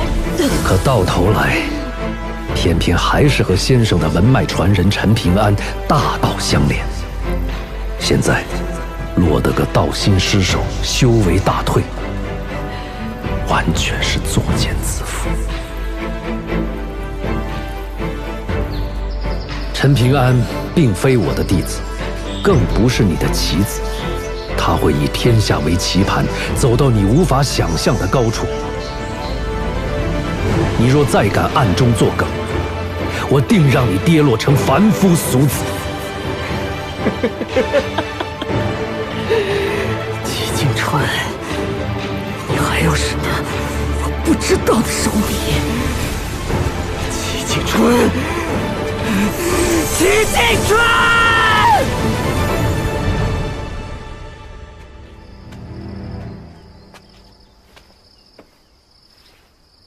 爹，娘，明天我就要出远门了，带着齐先生的学生。听说大隋离这儿有几千几万里远，我也不知道什么时候才能回来，但孩儿明白一诺千金的道理，还望爹娘体谅。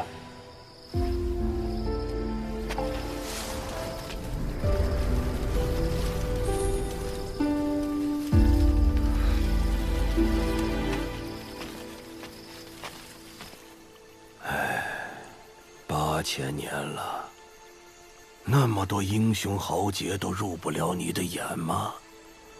就连风云而生的马苦玄也没资格见你。你到底中意了谁呢？哎，罢了罢了，如此一来也是好事，小赌怡情，不用担心满盘皆输。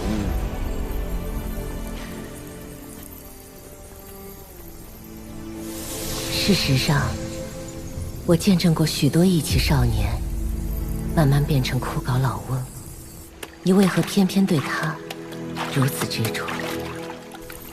他就是那位少年。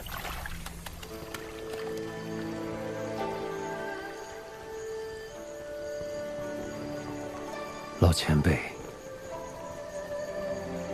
请你睁眼看一看这个少年吧，哪怕一眼都好。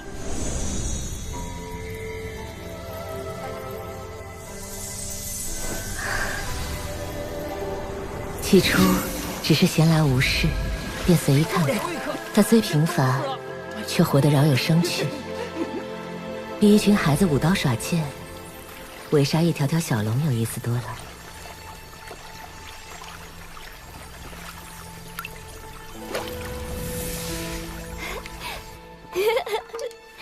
爹，我虚岁5岁，是大人了。以后爹不在了，娘亲就交给你照顾。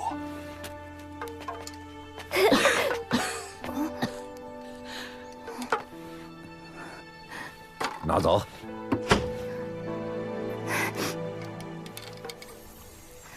求神仙们保佑我爹，救救我娘！医不了了。娘，赶紧把药喝了。好疼啊！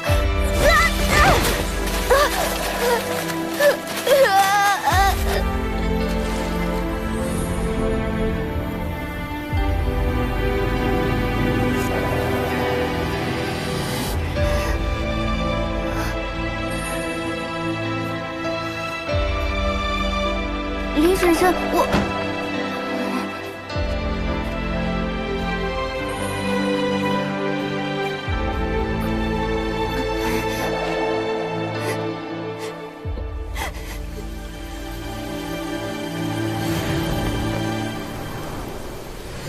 对陈平安前辈真的不愿意点头。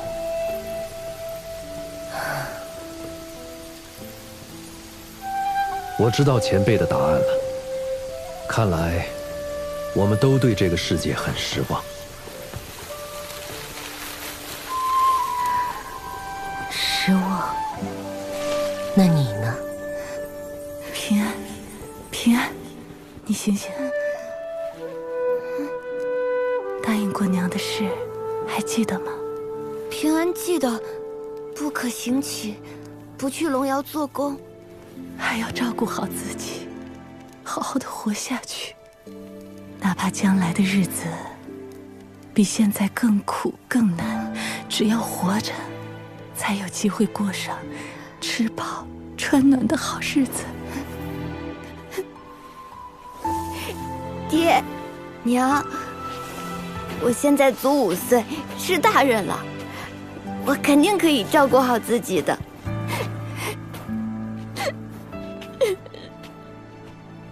让陈平安走一趟廊桥，如果他能够坚持前行，我可以考虑。我相信陈平安，请你也相信齐景春。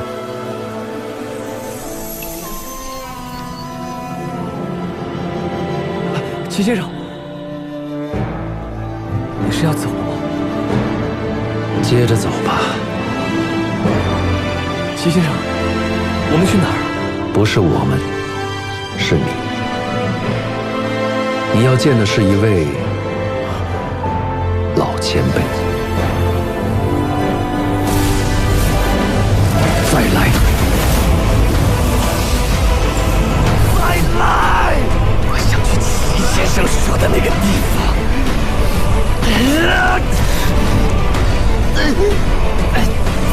前辈，你看见这位少年了吗？为了这个少年，值吗？于我而言，本就身陷死局，但那位少年让大道孤身的我看到了方向，所以我想为同路人也点一盏明灯。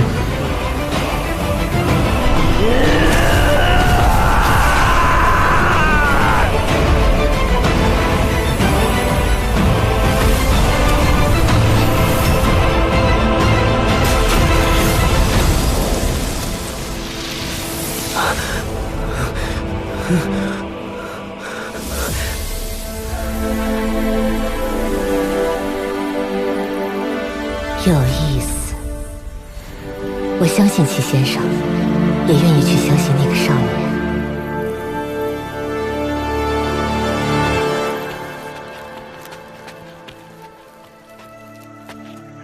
你们要去大离京城找你们的长辈，还是要继续去山崖书院上学啊？听说我们的学书还要办下去，我就留下吧。我想去京城找爹娘。求学当保人权，我也想留下。唉，我李怀大人还真难抉择呀。你们几个，一点困难就把你们吓倒了。我就要去山崖书院，去齐先生读书的地方。齐先生说过，我们山崖书院的藏书之经冠绝一州。齐先生还说了，我所有的问题哪怕他无法回答，但全部可以从书本上找到答案。你不怕吃苦吗？一个人的话，就有一点怕。好，那我就陪你去山崖书院。齐先生，我说过的，我答应过的事情，就一定会去做。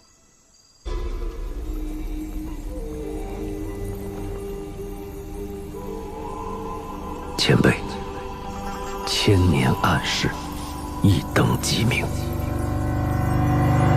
可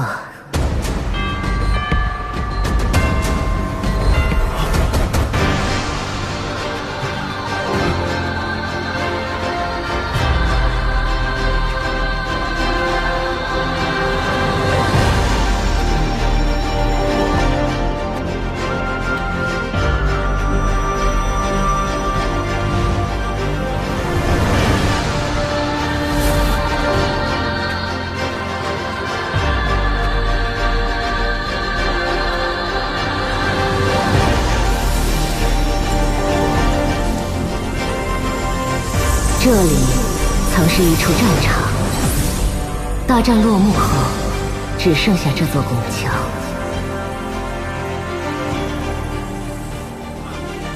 神仙姐姐，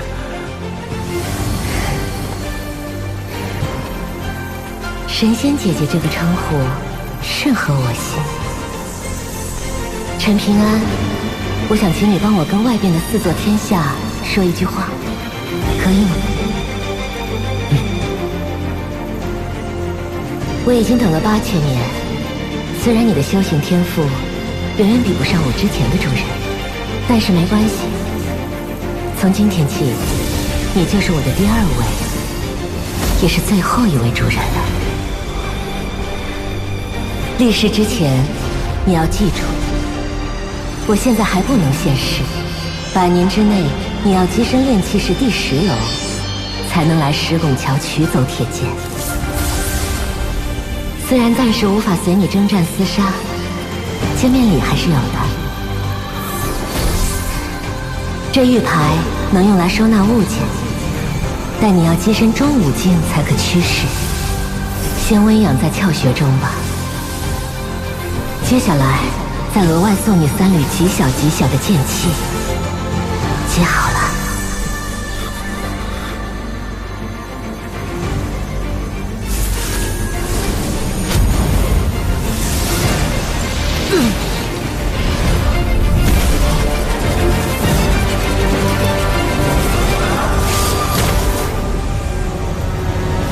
放松经脉，便可心神安稳。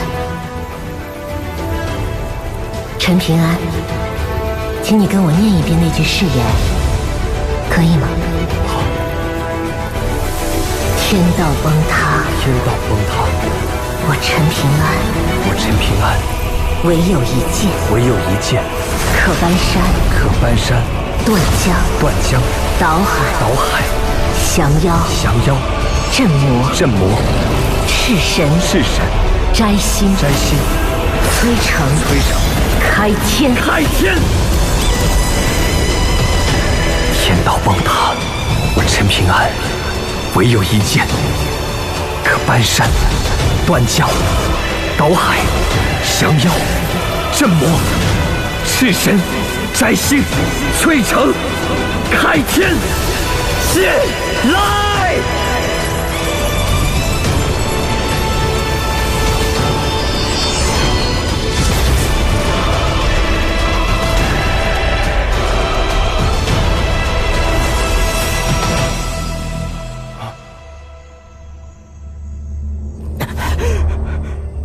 不可能，这不可能！老天条连马口玄都看不上，怎么会选中陈平安？凭什么小镇最大的机缘会被一个泥腿子挡了？魏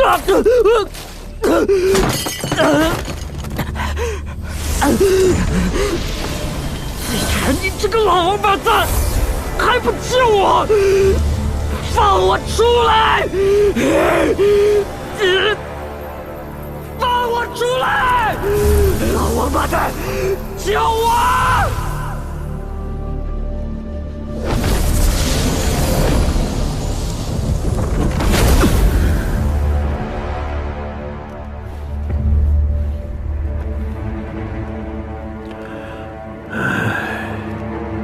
罢了，从此以后，你我便彻底一分为二。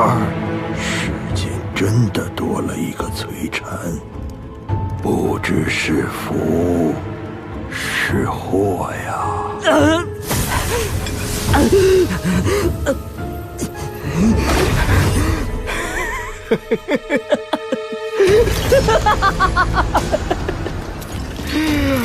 好啊，齐景春，竟让我从此被困于这具躯壳之中。江湖漫漫，咱们究竟谁更胜一筹？拭目以待。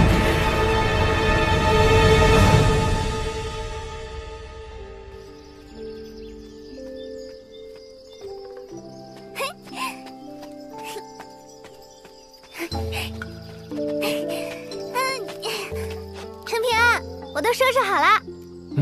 重吗？不重，不那么重。什么时候累了就跟我说一声。怎么可能会累？陈平安，除了东宝平州的行事图，我还放了一些银子和铜钱在里面。比起你送给我爹的金晶铜钱，真的不算什么。你千万别拒绝啊！我又不傻，给钱还不要？你还不傻？为了他们，你都……阮姑娘，以后的事就多麻烦你了。放心吧，你好好保重。那就出发。出发！保重啊！我走啦。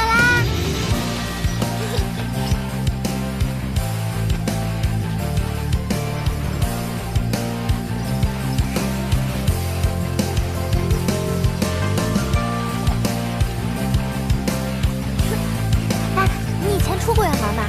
没有，这是第一次。我出过远门，放心吧，我会照顾你的。那路上就请你多指教我。